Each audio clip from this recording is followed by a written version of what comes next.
শুভ জন্মাষ্টমী সবাইকে। আজ দিনটা খুবই স্পেশাল, কারণ আজকে আমাদের সকলের প্রিয় শ্রীকৃষ্ণের জন্মদিন। আজ দিনটা আমরা কম বেশি সকলেই নিজেদের ছোট্ট গোপাল সোনাকে বা রাধাকৃষ্ণকে খুব সুন্দর করে মনের মতো করে আমরা পুজো অর্চনা করে থাকি। কিন্তু এই বিশেষ দিনটাকে আরও বিশেষ করার জন্য আজকে আমি এই সুন্দর একটি গোপালের চিত্রটি এঁকেছি, যেটা আমি ইনস্টাগ্রাম এবং ইউটিউবে দেখেছিলাম প্রথমে এই ছবিটা। আর যেটা দেখে এতই সুন্দর লেগেছে যে না নিজে করে থাকতেই পারলাম না। জানি ভিডিওটা দিতে বেশ অনেকটাই লেট করে ফেলেছি, আর একটু ভুল ত্রুটিও আছে, কিন্তু তোমরা প্লিজ জানিও যে আমার এই ছবিটা তোমাদের কেমন লেগেছে। আর ভালো লাগলে অবশ্যই কিন্তু লাইক কমেন্ট সাবস্ক্রাইব করে যেও।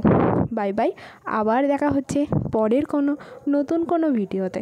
আর আমি জানি অনেক দিনই হয়ে গেল যে আমি সেইভাবে ভিডিও আপলোড করতে পারছি না, তো তার জন্য তোমাদের কাছে সরি। আর সবাইকে জানাই শুভ জন্মাষ্টমী।